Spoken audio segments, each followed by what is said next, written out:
Pues nada, buenas tardes, bienvenidos al aula de cultura del Colegio Notarial de Andalucía.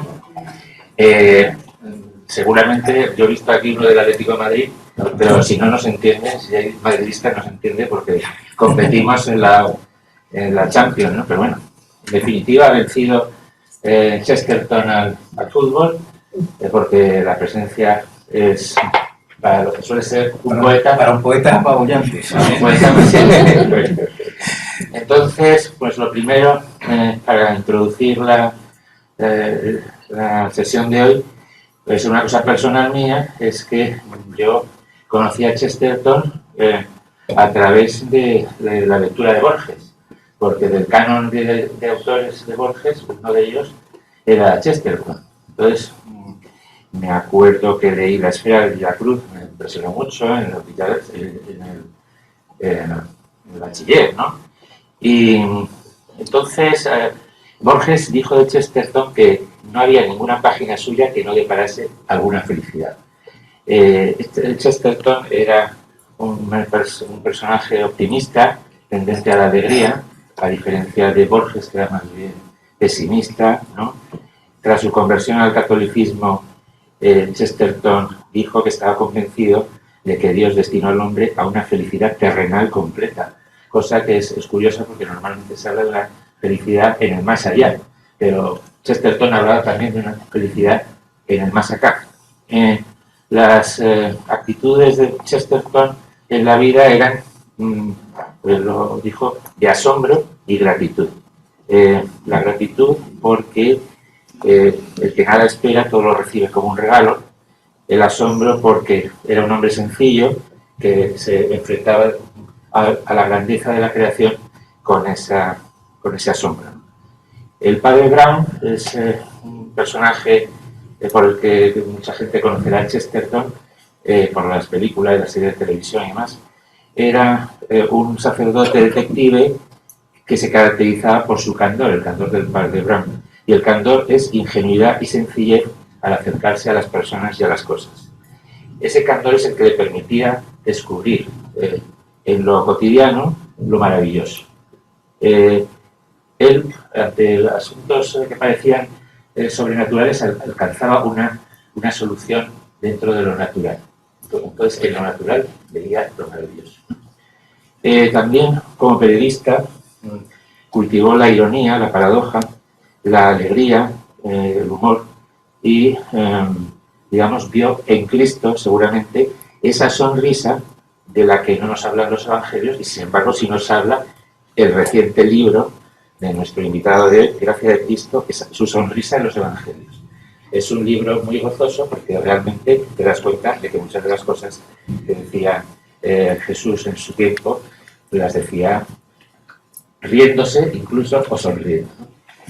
Enrique García Márquez nació en Murcia, vive en el puerto de Santa María, estudió como yo Derecho en la Universidad de Navarra, es profesor en secundaria en Puerto Real, escribe habitualmente en diarios del Grupo Yoli, lo podemos leer el Diario de Sevilla, El Debate, La Gaceta, también ha escrito libros de ensayo y crítica literaria, pero sobre todo es poeta.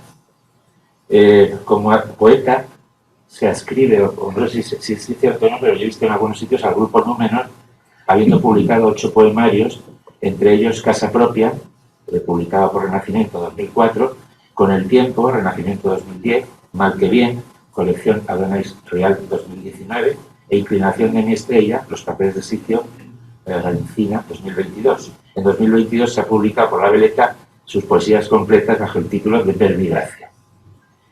Al igual que Chesterton, Enrique García Márquez es católico y optimista, lo cual viene a ser una tautología, porque el mayor regalo de la fe es el optimismo invencible. Como dijo un santo triste es un triste santo. Y García Márquez tiene esa mirada optimista, tierna a veces candorosa, siempre humana, en sus columnas periodísticas mejores, las que más me gustan a mí, que son aquellas en las que nos acerca a su vida cotidiana como esposo y padre, como profesor ante sus alumnos o como poeta ante el mar, en vacaciones. Es una mirada poética llena de asombro y gratitud, como la de Chesterton, de quien es admirador y al que esta tarde va a acercarnos un poco más, hoy que tan necesitados estamos de optimismo. Muchas gracias y Enrique tiene la palabra. Bueno, muchísimas... ¿Está encendido? Sí. Bueno, muchísimas gracias. Menos mal que ha cambiado de tercio, Pachi, porque me estabas pisando toda la charla. Pero muy bien. Les va a quedar claro, de hecho, gracias a ti. Y una presentación muy bonita y una invitación que te agradezco mucho al colegio de notarios. Bueno, agradezco muchísimo la presencia. La organización me había asustado, como es preventivo, con el partido de fútbol y tal. Yo soy, vamos, Juan Lamillar también le pasará que los poetas estamos vacunados, ¿no? Drake ya empieza a ser una multitud más grande, así que... Y decía, me acordaba de una vez que leí poemas en el Oceanográfico de San Sebastián y te ponen a leer justo delante de la gran pecera. Tú estás leyendo poesía y ves al público así mirando los tiburones que pasan por detrás, que para lo mejor estaría bien poner el partido detrás de esto. Y nada, bueno, yo vengo con cierta pudor porque en realidad estoy haciendo una gira chestertoniana. Primero porque soy muy chestertónico, muy forofo de siempre, y luego porque Chesterton sigue creciendo, hay gente que lo sigue descubriendo todavía, ¿no? Lo cual a los que lo leemos desde hace mucho pues nos sorprende, pero bueno, pasa con muchas cosas, y también es que este año es el 150 aniversario de su nacimiento, o sea que es una fecha muy redonda. Es verdad que hay una especie de crítica flotante en el ambiente diciendo que se habla demasiado de Chesterton. Generalmente la hacen quienes no han leído a Chesterton, porque quien lee a Chesterton entra en un bucle que no puede dejar de citarlo. Yo, en general, soy muy contrario a estas críticas de se escriben demasiados sonetos, se escriben demasiados haikus, se escriben... esta cosa de la novedad, que tiene una cosa un poco castrante. Imaginar en el siglo XVI a alguien se escriben demasiados sonetos, ¿no? Que se ha dejado sin todos los sonetos del siglo XVII, ¿no? Esta cosa, si se habla mucho de Chesterton, habrá que ver si lo que se le cita o la idea que se le pide es valiosa o no. Yo voy a... No va. No se mueve. Sí. A la derecha, punto a la derecha. Vale, ahora sí.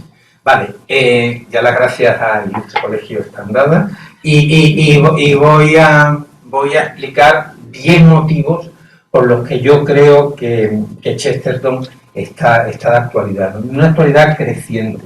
Hay una escena en El hombre que fue jueves, la escena final en la que Domingo el personaje Domingo empieza a engrandecerse, cada vez es más grande. Bueno, y un poco eso está pasando con Chesterton. Cada vez es más grande, van pasando, lo cual es muy llamativo en alguien que se vendía fatal. Él decía, yo solamente soy un alegre periodista, un divertido periodista. Decía, he tenido muy buenas ideas que he estropeado. Las ideas eran buenas, pero yo luego las he estropeado.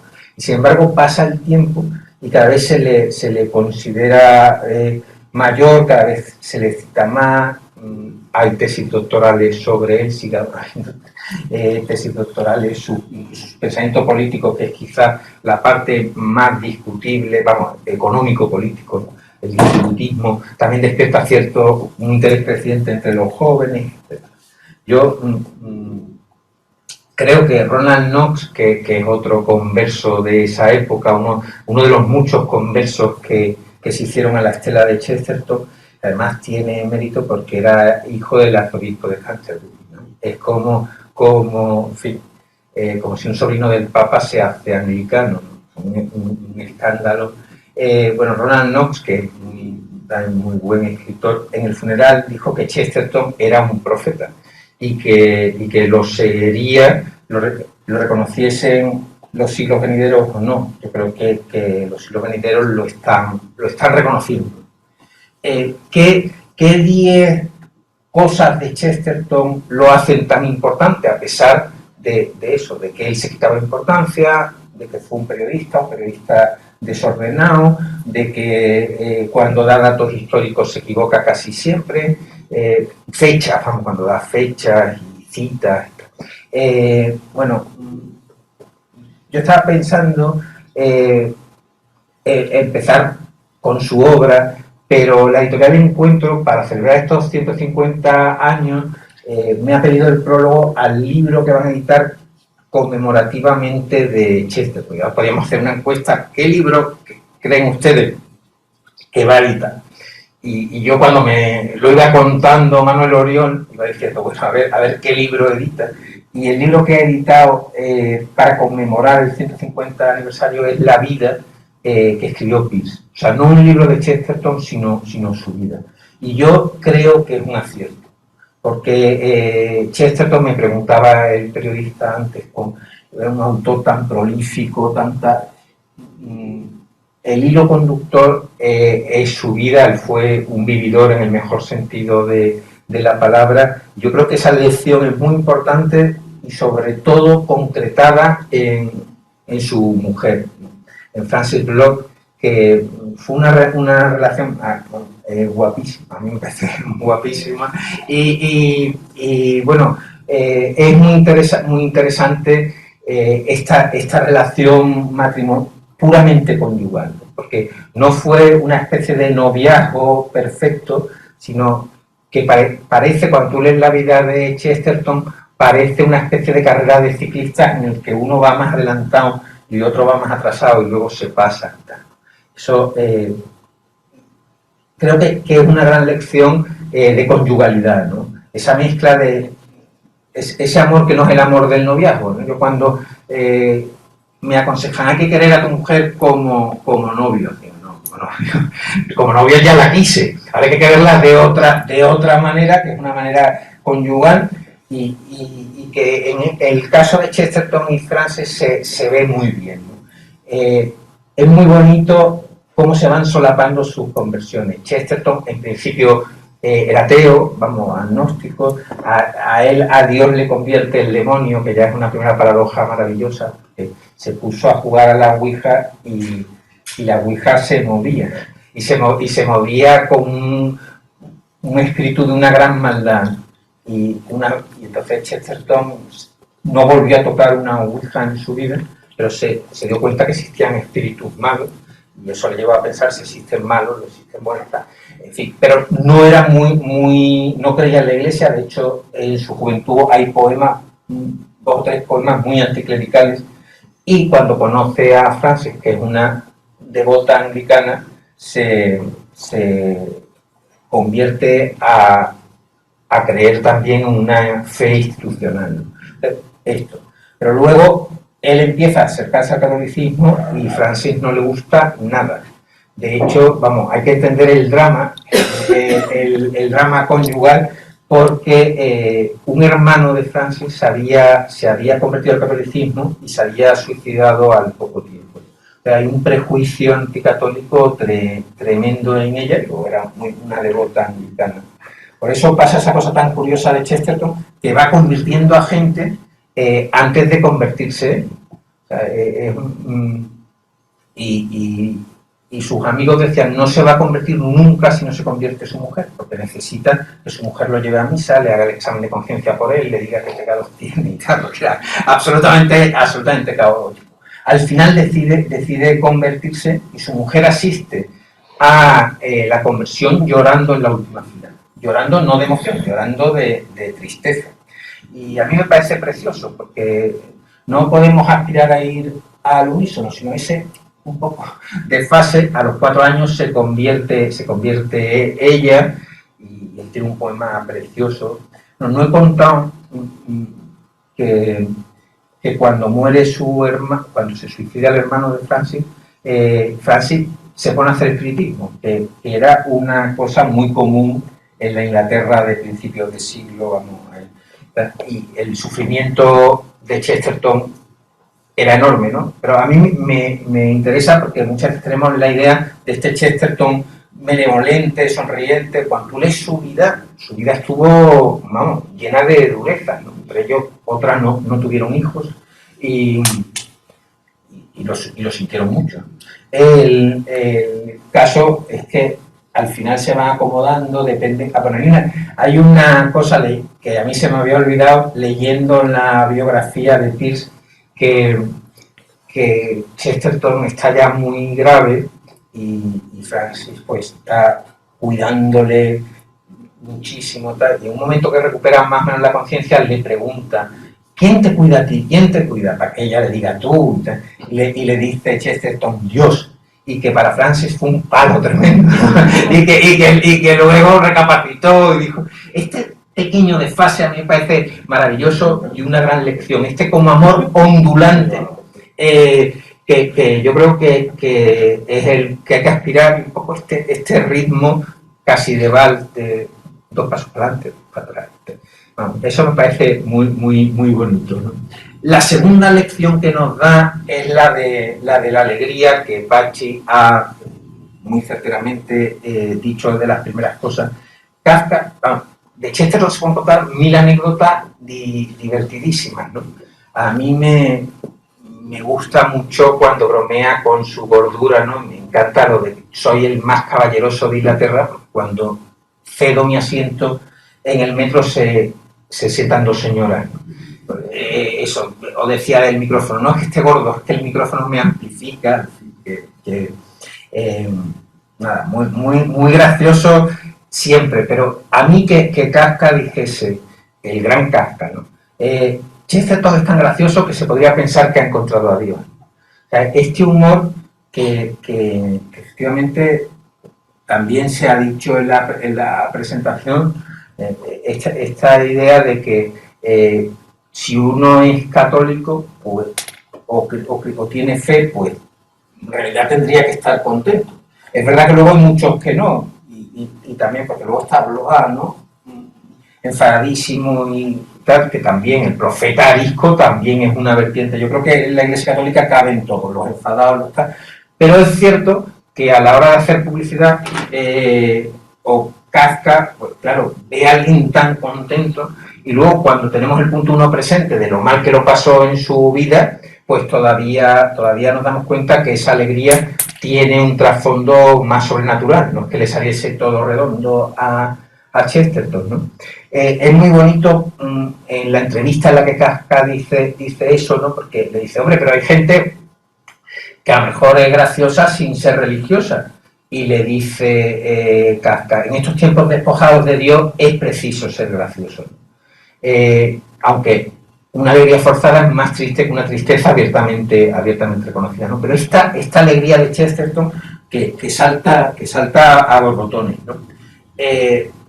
Hay una prueba, vamos, en la poesía se ve especialmente. A mí este poema sobre la calavera, que se dice que las calaveras esbozan una sonrisa, ¿no? Yo, como soy más andaluz, me entra el yuyu, no he terminado de ver la sonrisa, pero vamos, es un mito literario que las calaveras están sonriendo, y tiene este poema Chesterton a la calavera: ni mosquitos ni ruiseñores son tan felices como yo, que aquí, tumbado entre las flores, me río eternamente. No diré por qué, vuestro despiste por el momento es esencial, ya que la muerte es un buen chiste de Dios, la gracia está al final. Ver la gracia siempre al final, esto que también Pachi ha dicho muy, muy bien, de estar contento con el regalo de vivir, ¿no? Y el humor de Chesterton es específicamente alegre, y puede haber humores que no sean tan alegres, ¿no? A mí me hace mucha gracia Belloc, que era su íntimo amigo. De hecho se metía con ellos diciendo que era el Chester Belloc, que eran prácticamente inseparables, ¿no? Y Belloc también era muy gracioso, pero era una alegría no feliz, realmente, es una alegría muy combativa. Belloc hizo lo siguiente: en su casa puso en la puerta de entrada una viga y la bajó muchísimo y puso un crucifijo a la entrada. Si así todo el mundo que entra en mi casa entra haciendo reverencia al crucifijo, ¿no? Porque había que agacharse. Eso, que es muy gracioso, es algo que Chesterton jamás haría. Es decir, un poco forzar a nadie a hacer ninguna reverencia, ¿no? Estos son poemas de Velo para que vean que, siendo muy gracioso, es un humor ácido.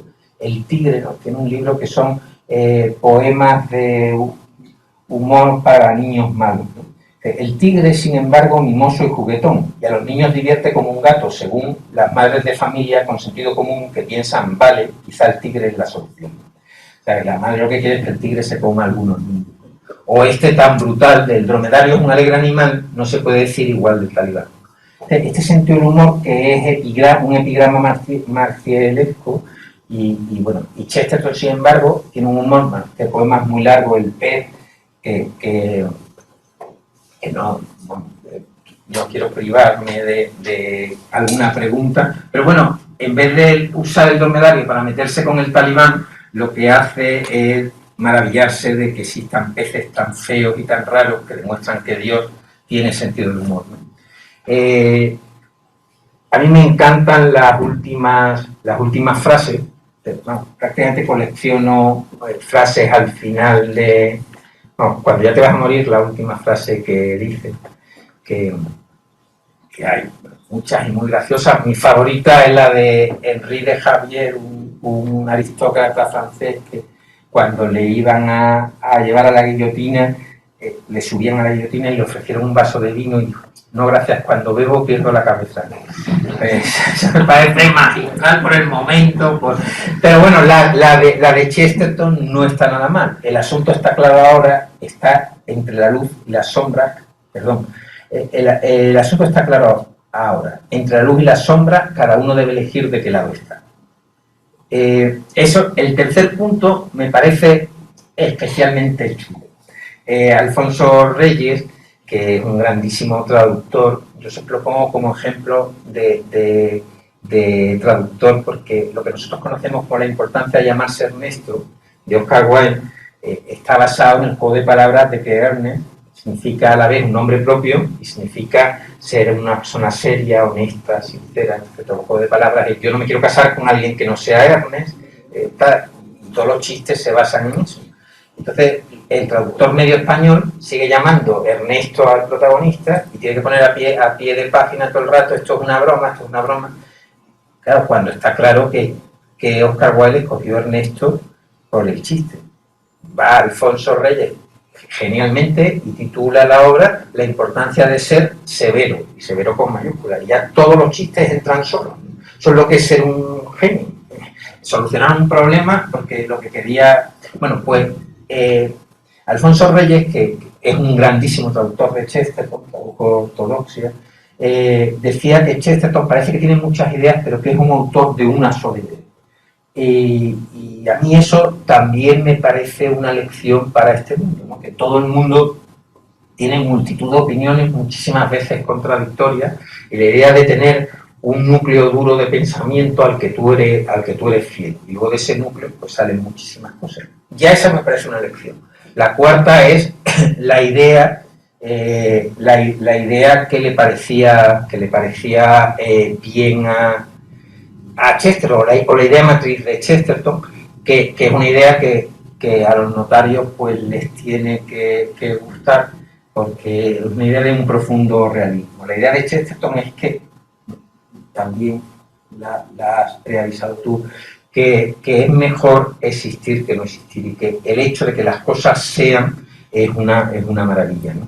Él la llama el optimismo de mínimo, que a mí me parece estupendo, ¿no? Que no es el optimismo bobalicón de todo está bien, sino hay una inmensa diferencia, lo explica, ¿no? Entre el optimismo que sostiene que todo es perfecto y el optimismo que dice meramente que por lo menos estamos, ¿no? A Chesterton le hacía una especial gracia la contestación de un niño que le pidieron que dijese la escala de los adjetivos, esta de el adjetivo, el comparativo y el superlativo, como bien, bueno y mejor, y que lo dijese de malo, y dijo malo, peor y muerto.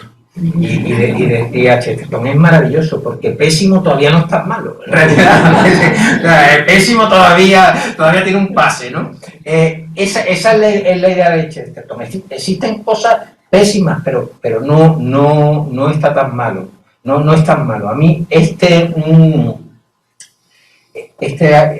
frase que escribe en 1894, cuando no había publicado un libro y tenía 20 años largos, ¿no? A universo regalado no le mires el diente. Es eso, ¿no? Qué maravilla existir, qué maravilla, bueno, ¿no? Lo que tú tienes fijado de Virgilio en tu Twitter también, ¿no? Las fincas pequeñas, aunque alarguemos las grandes, regocijémonos de las pequeñas, etcétera, ¿no? Eso, la lluvia, ¿no? Si te resulta excitante o te hace gracia que alguien te tire un cubo de agua como broma, ¿cómo no te va a hacer gracia que los dioses te tiren un chaparrón en lo alto, ¿no? Esta actitud que él resume en la idea de que una aventura es un inconveniente o un problema bien considerado, y que un problema es una aventura que no estamos considerando bien. O sea, de optimismo, pero de mínimos que un poco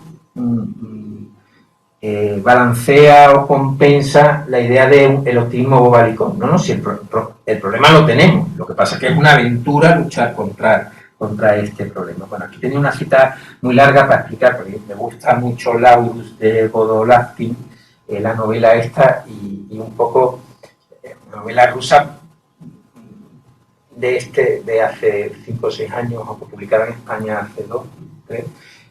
Bueno, y me parece que asistimos al nacimiento de un clásico. Bueno, y aquí simplemente esto es un poco largo, lo quito para que no lo lean, pero ahí hay una frase que es puramente chestertoniana, ¿no? 2 amigos se despiden, están en el siglo XIV y saben que no se van a ver.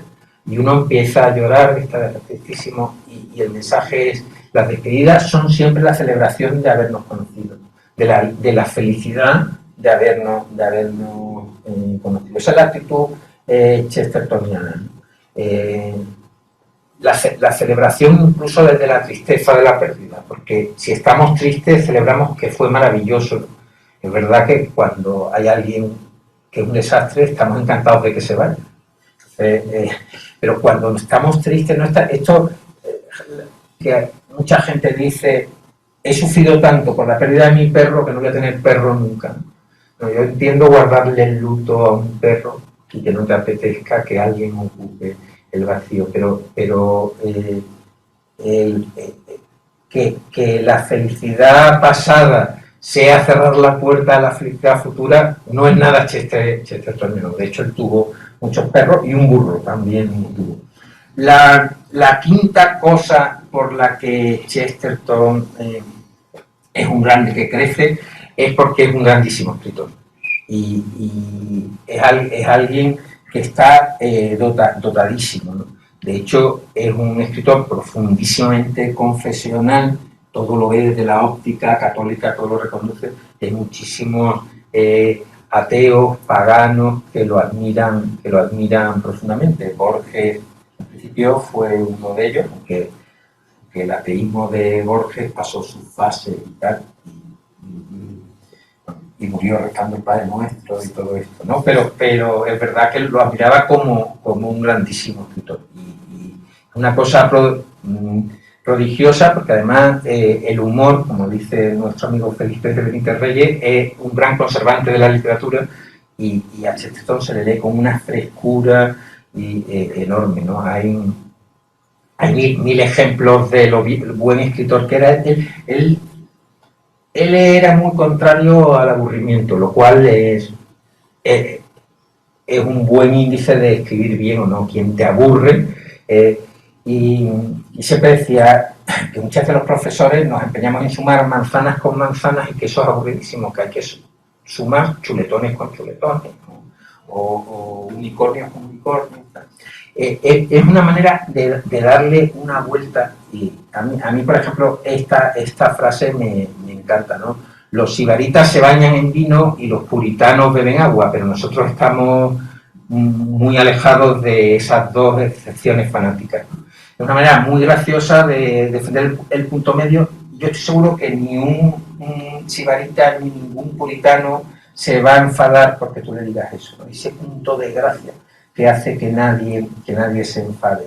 Venía para coger el tono de la conferencia, oyendo en el coche los podcasts que hizo el obispo Munilla, glosando aforismos de Chesterton. Y hay uno que dice, este ya se ha pasado. Dice, la desgracia de una mujer que se casa con un borrachín es equiparable a la de un hombre que se casa con una astenia. Hombre, tampoco se ha pasado, yo la veo muy medida en el justo medio. Pero bueno, este punto de darle siempre una gracia. El sexto punto a mí me parece muy importante. Hay una frase que muchísima gente tiene en su perfil, en su lema de Twitter, y el lema de Twitter prácticamente es el moto del escudo de la gente que se mete en la batalla de las ideas. La frase corta, mucha gente tiene el pastor verde. Chesterton dice, llegará el día en que será preciso desenvainar una espada para afirmar que el pastor verde. Esta idea del profundísimo realismo de Chesterton, que es una cosa pues, que también es muy denotable, ¿no? El realismo. Bueno, a ver si vuelve, sí.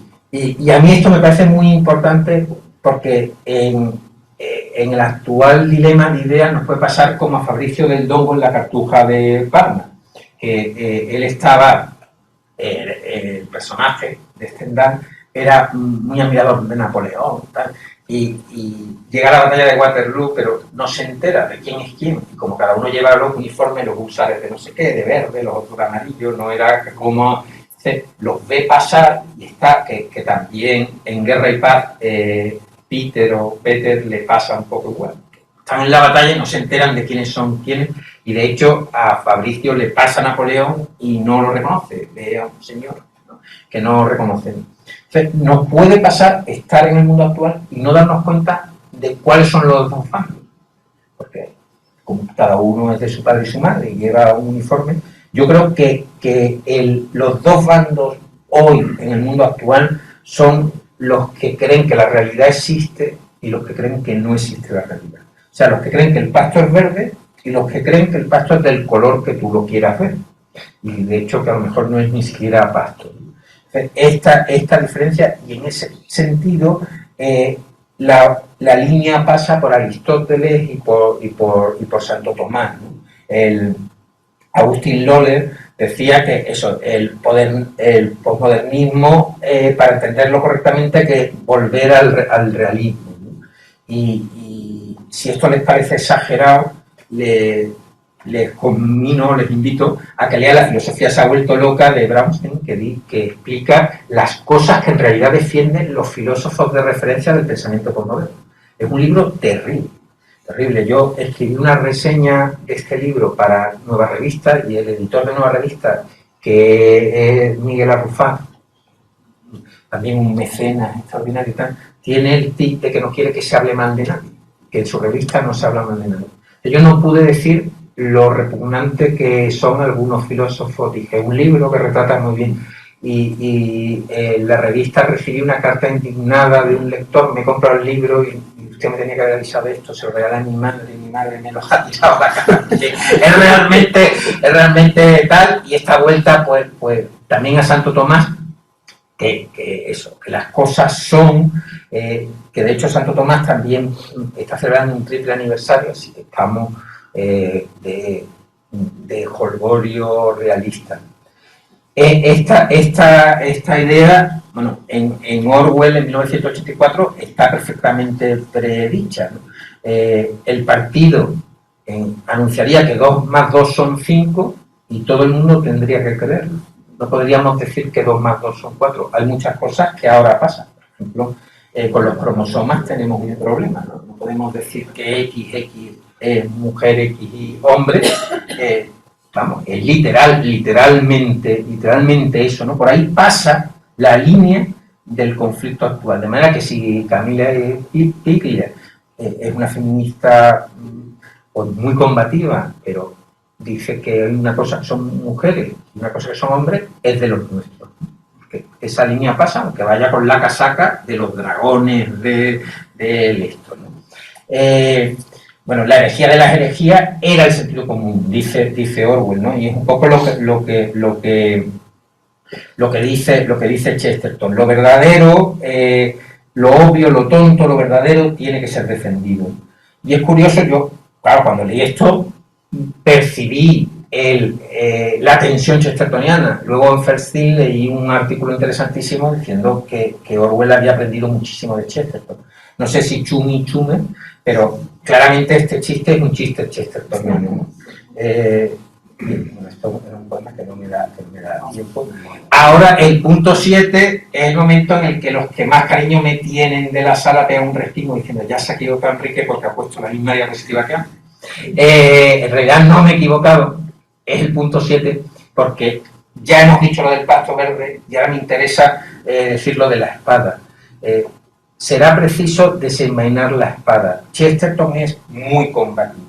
Yo creo que cada uno, igual que hablamos antes de que se puede ser católico y triste, católico y tal, pues también cada uno libremente puede ser más combativo, ¿no? Pero Chesterton era muy combativo, ¿no? Esta imagen del Chesterton siempre de broma no es real, ¿no?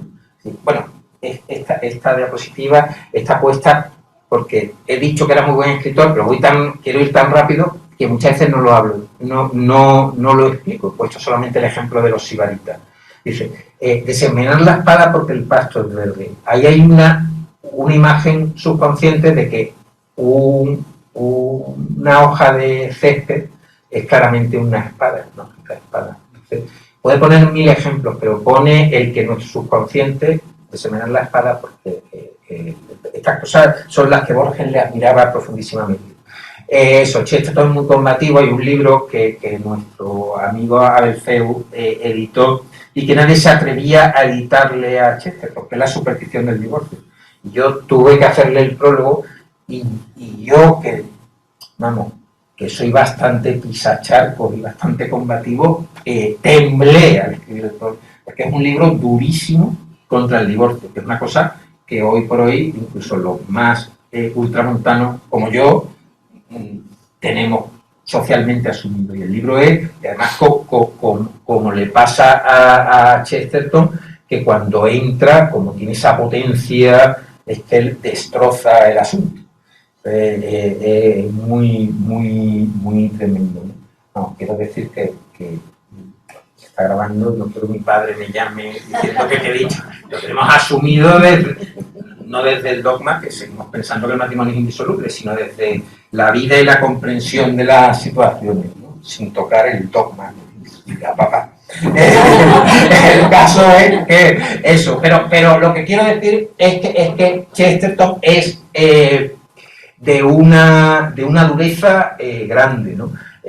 Otro de sus grandes biógrafos habla de él como el caballero del Espíritu Santo, de verdad que entra en todas las batallas, y luego sus libros están llenos de batallas. La Esfera y la Cruz que tú has dicho es un duelo, el Napoleón de Notting Hill es una batalla continua, el Retorno de Don Quijote, una pelea contra... O sea, sus libros están llenos de espadas, de luchas, de discusiones, etc. Sin embargo, para compensar eso, el punto 8 es que Chesterton se va bien con todos sus enemigos. Hay un momento en el que Bernard Shaw le gana en un rifirrafe dialéctico que iban a discutir y Chesterton le dice a Bernard Shaw que era vegetariano.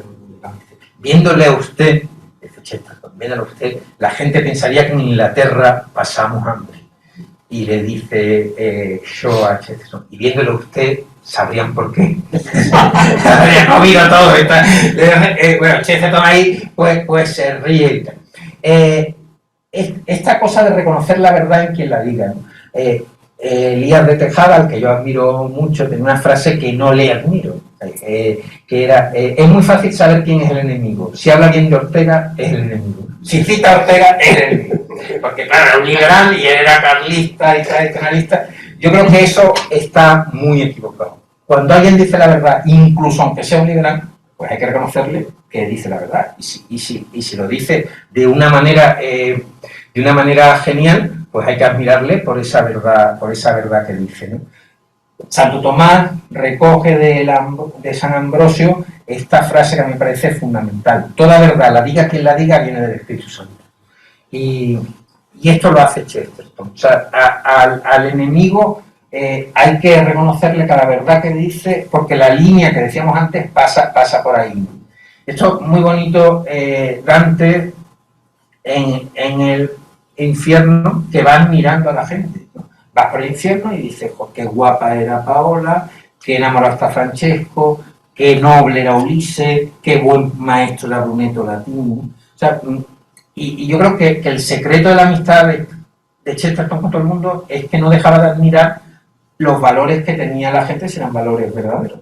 Porque además, como decía San Ambrosio, citado por Santo Tomás, eso, si es verdadero, va a nuestro saco, digamos, suma positivamente, ¿no? Por lo que hay que pelear es por la mentira. Y esta simpatía es profundamente apostólica, que no es hacerse el simpático, ni dejar de decir, sino decir, pues mira, en esto tienes razón, en esto que dices es verdad. Chesterton era tan simpático que a veces se pasaba. Pero eso es normal, cuando tú corres por la banda, pues a veces se te van las pelotas, ¿no? Las bolas o los balones, no sé. Seguro que a los del Madrid pues les está pasando ahora, y si ustedes, algunos del Madrid, pues está ahorrando el disgusto de que a algunos se le vaya el balón.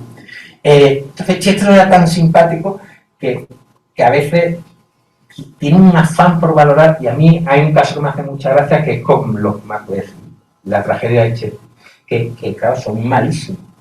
Y entonces Chesterton se siente la obligación de decir algo y dice, sí, pero ¿qué matrimonio tan unido? Con un matrimonio era un ejemplo y tal, que en realidad como matrimonio es un desastre, porque la mujer empuja al marido a asesinar, y luego la escena terrible de que la mujer se vuelve loca y el marido ya le da igual porque ya está en la... O sea, que ahí no fue un crítico muy fino, siendo Chesterton un crítico generalmente finísimo, pero no fue, se pasó por simpático, y eso siempre es agradabilísimo. El noveno punto es el amor a la realidad, a los hechos concretos. Este señor de aquí es, a ver si lo digo bien, Byung-Chul Han, el filósofo coreano-alemán, que tiene un libro que se llama Loa a la Tierra, que cuenta que se pone a hacer un pequeño huerto en Berlín, y el hecho de cavar la tierra y tal, le hace acordarse de que él es católico. Llevaba como 20 libros en los que no se había acordado de eso, sus padres eran católicos, que la tierra, que la biología es muy importante. Esta idea de que criar tomates es una manera de llegar a la trascendencia, que es una idea muy de Chesterton del distributismo, de que toda persona tendría que tener una propiedad, si fuese agraria mejor, pero una propiedad. Y nada, eso también tiene que ver con... Bueno, aquí decía que cuando cuidaba el jardín tenía más respeto a la tierra, más respeto a la belleza, y incluso llega a decir, la biología es en último término una teología, una enseñanza sobre Dios. Esto es muy chestertoniano, ¿no? María Manent decía que el problema del anarquismo en Cataluña se arreglaba fácilmente dándole a cada anarquista una tomatera. Que cuando un hombre cría unos tomates deja de ser anarquista inmediatamente. ¿Verdad? Que el colegio, los notarios hacen mucho bien firmando propiedades y todo esto. Bueno, y este es un tema clave para nuestro tiempo, porque vivimos, como decíamos antes, en la línea de la irrealidad, ¿no? Eso lo explica John Lucas, que la abstracción es la principal tendencia de nuestro tiempo, y si lo vemos, está Internet, es una maravilla poder dar una conferencia con gente de cuerpo y alma y mente presente, ahora que muchas veces te invitan a dar charlas por Internet, esto de las reuniones virtuales, incluso de trabajo, que está muy bien si no queda otro remedio, pero las transferencias electrónicas en vez del dinero, las criptomonedas, esta idea de llamar migrantes a los emigrantes o a los inmigrantes, ¿no? Como si estuviesen flotando en el éter, ¿no? el trabajo en la nube, las ideologías políticas en vez de ideas o pensamientos, el sexo virtualizado, el especismo, decir que la propiedad no es importante. Bueno, eso, decía Luis que el mérito de Montaigne, o que la prosa de Montaigne está firmemente asentada no tanto en la torre como en su territorio, que es cuando se comía un cordero, era el cordero de su campo, ¿no? Y aquí contaba lo del tomate de Manet. Y luego, pues, bueno, toda la historia del transhumanismo. Este amor de Chesterton por lo real, por lo concreto, es súper importante, ¿no? Hay un epigrama que en Oxford, los profesores de Oxford, todos muy americanos, muy estirados, recordemos que Chesterton no era nada estirado, decía que era un periodista, no tenía carrera universitaria, no acabó ni la escuela de arte, y de pronto en Oxford se llenó aquello de jóvenes chestertonianos. Y entonces alguien hizo un epigrama, lo recoge Dorothy L. Sayers, que decía: hay 5 cosas que los jóvenes chestertonianos reverencian: el chuletón, la ordinariedad, la iglesia, el lío y la cerveza. Este punto de arraigarse a la realidad, de tomarse una cerveza, de tomarse un chuletón, que tiene mucho de lo que Ronald Knox decía de Profeta. Fíjense que hoy el chuletón está dentro del debate político. Tenemos que ser veganos, tenemos que comer comida, chuletones sintéticos. Incluso la ordinaria es que a los más snobs, como yo, pues dice: ordinario, yo siempre un señor, ¿no? Pero realmente hoy en día sublevarse contra lo políticamente correcto implica ser un ordinario. Hay gente que te pone cara como de asco, como ¿cómo dices eso? Que mete pata. Lo de la cerveza se lo vamos a perdonar por inglés, pero vamos, también está bien. Y este afán, esto es un artículo que escribí sobre este conservadurismo o este afán por la pelea de Chesterton, ¿no? Esta idea suya de que originalidad viene de origen, no de cosa nueva, y esa defensa que él hacía como de la Inglaterra servilleta, como de la Inglaterra medieval. Luego, él vio muy claro que el progreso era un error. O sea, hay que progresar cuando se va hacia un sitio. Ya tengo servilleta. Muchísimas gracias. Es impresionante lo amable que soy aquí. Traen vasos, me traen unos vasos, digo, servilleta, se levanta. Pero no había copas. No, las copas las traigo yo. Lo del agua es una cosa del progreso. El caso, bueno, eso. Ven muy claro que el progreso, claro, es fundamental progresar, pero hay que saber dónde está el bien para medir si vamos hacia el bien o si no vamos hacia el bien. Y luego, la aventura, lo insólito del orden, ¿no? Que la ortodoxia es una aventura. Él dice: cuando en 1908 le pongo a mi libro ortodoxia, la gente se escandaliza. Me doy cuenta que han cambiado los tiempos. Antes ortodoxia era lo más aburrido del mundo. De pronto pones ortodoxia y todo el mundo se pone muy, muy nervioso. La aventura del orden. Entonces, por eso los notarios ahora mismo soy la avanzadilla de la revolución. Entonces, la gente más lo más revolucionario, sí. Bueno, Chesterton decía que cuando se muriese podría mirar a la cara a los reyes antiguos con orgullo, porque habría contribuido a conservar unas cuantas costumbres inglesas. Entonces, yo creo que es una cosa que tenemos que aprender. Decía, bueno, la foto, muchas veces no explico la foto. La foto es de una iglesilla de Santa María de Arbús, lo que es, y que tiene esta inscripción funeraria que le gustó muchísimo a don José Jiménez Lozano. Luis Menéndez Pidal, arquitecto, y esta oración: oh Dios, salva su alma de la perdición como él salvó esta iglesita de la ruina. Realmente es el epitafio con que cada uno de nosotros podría soñar, que se pudiera escribir en él con verdad que hemos preservado de la muerte y la ruina a alguien una digna de belleza siquiera. Esta idea chestertoniana de salvar algo, de salvar unas pocas costumbres españolas. Yo tengo varias, ¿no? Yo soy muy partidario de la siesta y creo que lo tenemos que defender. pero también de la Ibarra Real, que es una tipografía preciosa con la que se explica la presentación y que es gratis. Yo creo que es bueno que mi pequeña cuña de publicidad, que nos la bajemos y la usemos. Además, es especialmente bonita, no implica hacer... En este sentido, Chesterton hace un elogio del hombre común. Robert Conquest, el señor de la foto, tenía 3 leyes de la política que a mí me encantan. La primera es que todo el mundo es conservador en aquello que conoce de primera mano, que es una cosa que podemos comprobar perfectamente. Todos nuestros amigos más progresistas quieren un novio formal para su hija, quieren que le paguen el alquiler quien lo tiene, etc. La gente suele ser progresista con la vida de los demás. Y Irene Montero dice, no, yo no quiero una pareja abierta para la mía. No, es que no falla. Entonces, este elogio del hombre común, del hombre corriente, que yo creo que también es uno de los temas de la política actual. ¿Quién defiende al hombre corriente? ¿No? Y ahí Chesterton es un pionero. La idea de que toda la política se tiene que basar en la melena pelirroja, en el orgullo que una niña tiene en la melena pelirroja.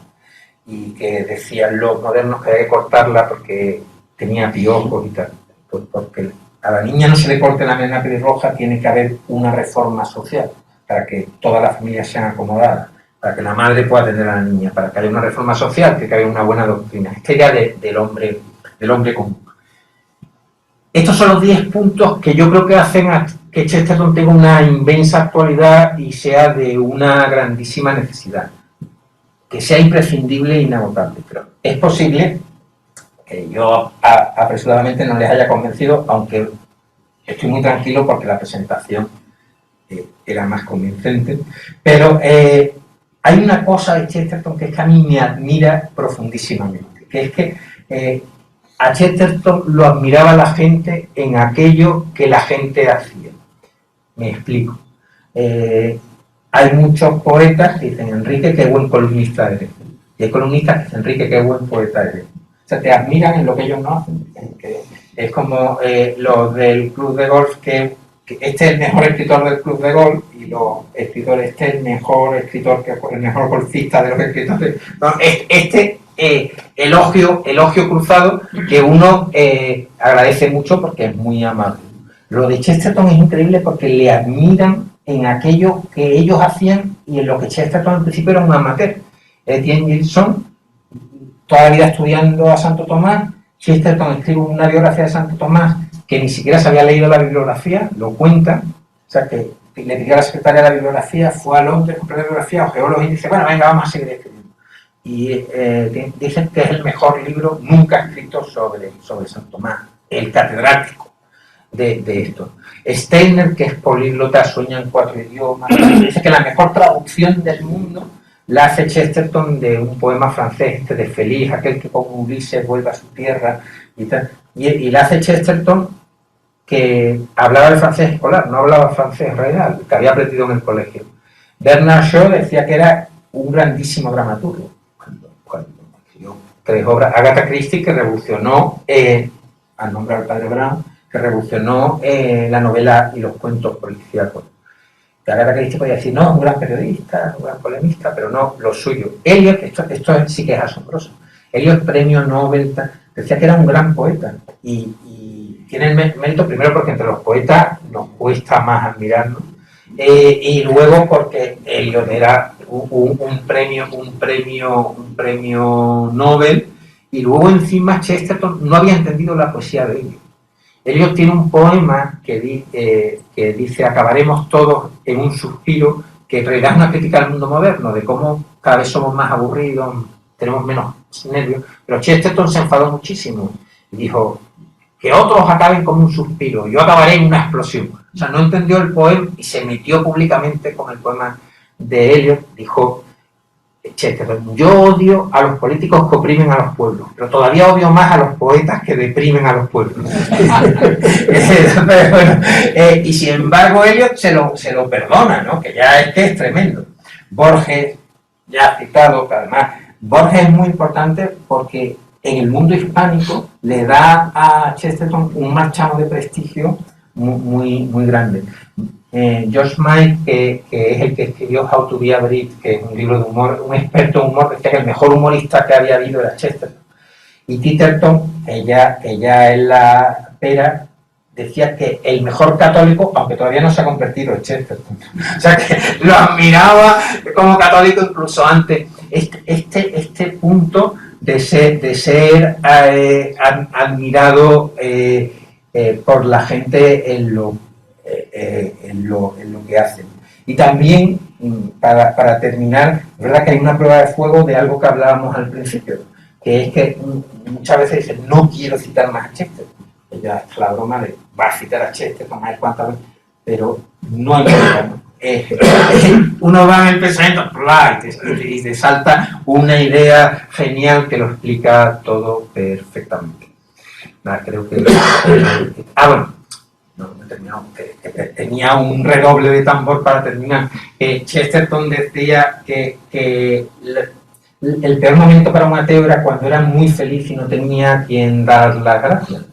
Yo no soy ateo y sé a quién tengo que dar las últimas gracias, pero aprovecho para dar las gracias a la causa segunda, que es el Ilustre Colegio de Notarios, y a Pachi y a Rubén por haberme invitado. Creo que llegamos para alguna pregunta. Bueno, vamos a hacer una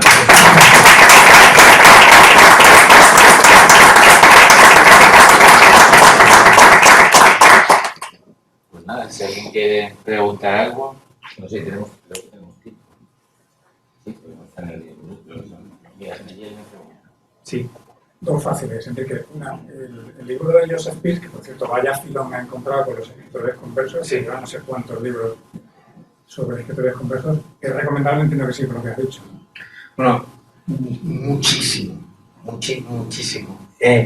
Con esta respuesta te ahorras el prólogo mío, porque lo que digo es muy recomendable porque la vida de Chesterton escribió una autobiografía, pero está muy distorsionada, primero por su humildad y segundo porque su mujer, Frances, le pidió que no la nombrase en toda la autobiografía. Y él cumplió la palabra y no la nombró. Está muy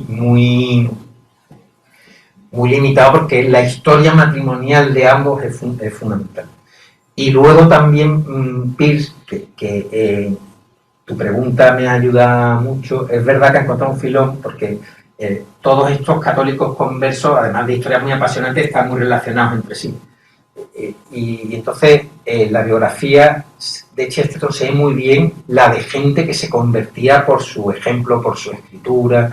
O sea, está muy bien situado en su contexto. Y otra cosa que hace el libro es que cada vez que publica, que Chesterton va siguiendo cronológicamente su vida, publica un libro, te lo resume, te pone algunas frases importantes del libro. Entonces, bueno, yo creo que es un libro especialmente interesante por todas estas razones. Yo creo una cierta confesión, yo lo he comentado. He intentado leer varias veces a Chesterton, me parece muy interesante lo que dice, pero me ha aburrido. Sí. Y no solo sus libros teóricamente más serios o más profundos, o más tal, sino incluso de Padre Brown. ¿Por dónde reempezar? Claro, eso está fenomenal que lo digas, porque, vamos, Leonor, mi mujer, lo he intentado varias veces, porque me da la sensación de que no estoy del todo casada contigo si no leo a Chesterton. Y lo he intentado varias veces y le pasa que se choca. Porque entonces los artículos de prensa eran muy largos y Chesterton mete mucho relleno, hace unas digresiones enormes que pueden distraer. Luis Daniel González y yo hicimos un libro de aforismos que en realidad respondía a esa inquietud, a la de muchísima gente que ha chocado contra ese muro de irse y volver. Yo creo que mejor que mi libro, mi selección de aforismos, es la biografía de Pearce para empezar. Y luego, no sé, yo creo que el Padre Brown se lee especialmente bien, que Ortodoxia se lee especialmente bien. Yo creo que como ha escrito tanto, es muy importante decir qué quiero. Si quiero disfrutar con Chesterton, a lo mejor correr tras el propio sombrero. Los artículos de prensa que antologó el acantilado están muy bien. Si en realidad tengo así una inquietud filosófica, yo creo que ortodoxia es el más redondo. Y un poco si quiero ver su talento al máximo nivel, el padre Brown como gracioso y tal.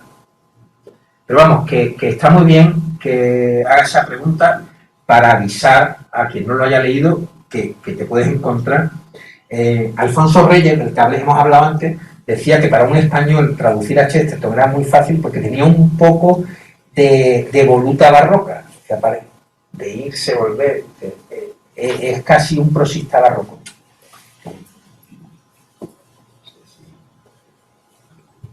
¿Alguna pregunta más?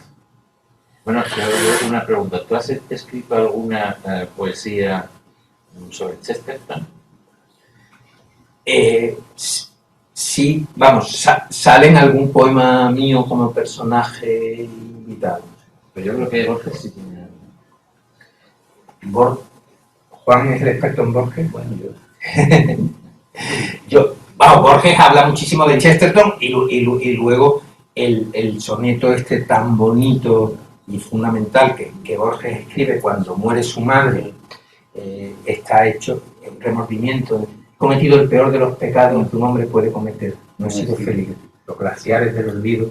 Ese está basado en una idea de Chesterton, que es que el peor pecado que un hombre puede cometer es no haber sido feliz. Eso, o sea, lo cita mucho y también subliminamos, sin dar nombre. Bueno, pues nada, muchas gracias y vamos a levantar la sesión.